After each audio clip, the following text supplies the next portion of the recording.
The Lord be with you. I'm Deacon Keith Fournier, and our first reading is taken from the first book of Samuel.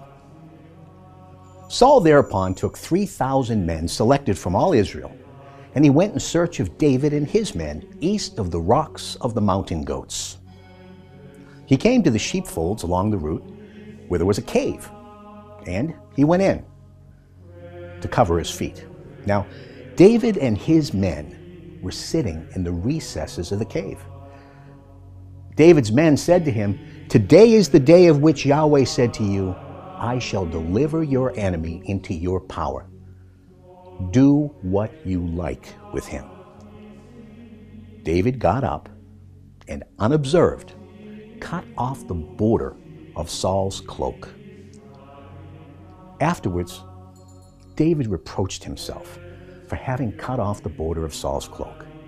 He said to his men, "Yahweh preserve me from doing such a thing to my Lord, as to raise my hand against him, since he is Yahweh's anointed." By these words, David restrained his men and would not let them attack Saul. Saul then left the cave, and he went on his way. After this, David too left the cave and called after Saul, "My Lord, King." Saul looked behind him, and David, bowing to the ground, prostrated himself. David then said this to Saul, "Why do you listen to people who say, 'David intends your ruin'? This very day you have seen for yourself how Yahweh put you in my power in that cave, and how, refusing to kill you, I spared you, saying, 'I will not raise my hand against my Lord, because he is Yahweh's anointed.'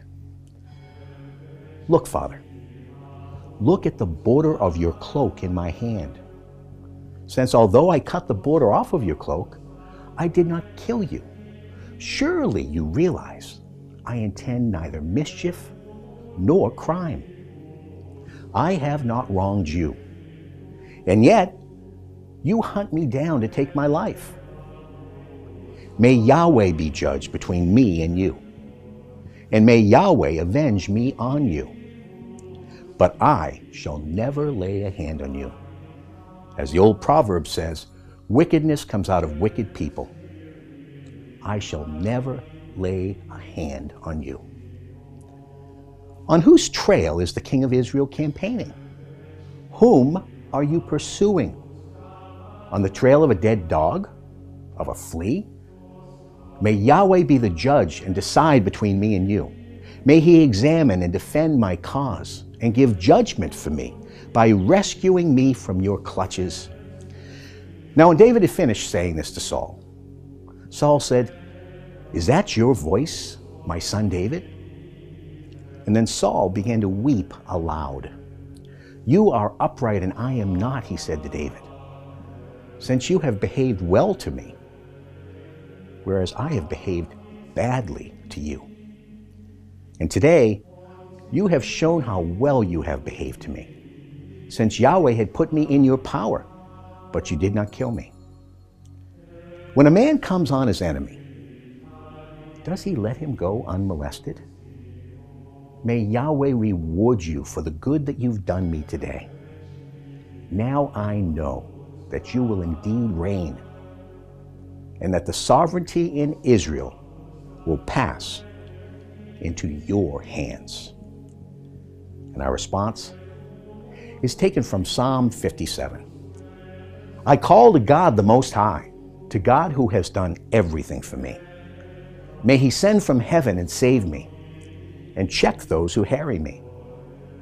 May God send his faithful love and his constancy. I lie surrounded by lions, greedy for human prey. Their teeth are spears and arrows, their tongue a sharp sword. They laid a snare in my path. I was bowed with care.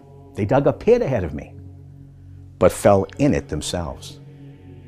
Be exalted above the heavens, God, your glory over all the earth." And a reading from the Holy Gospel according to St. Mark. Jesus went up onto the mountain and summoned those he wanted. So they came to him, and he appointed 12. They were to be his companions and to be sent out to proclaim the message with power and to drive out the devils. And so he appointed the 12. Simon, to whom he gave the name Peter, James, the son of Zebedee, and John, the brother of James, to whom he gave the name Boanerges, or sons of thunder, Andrew, Philip, Bartholomew, Matthew, Thomas, James the son of Alphaeus, Thaddeus, Simon the Zealot, and Judas Iscariot, the man who was to betray him. The Gospel of the Lord.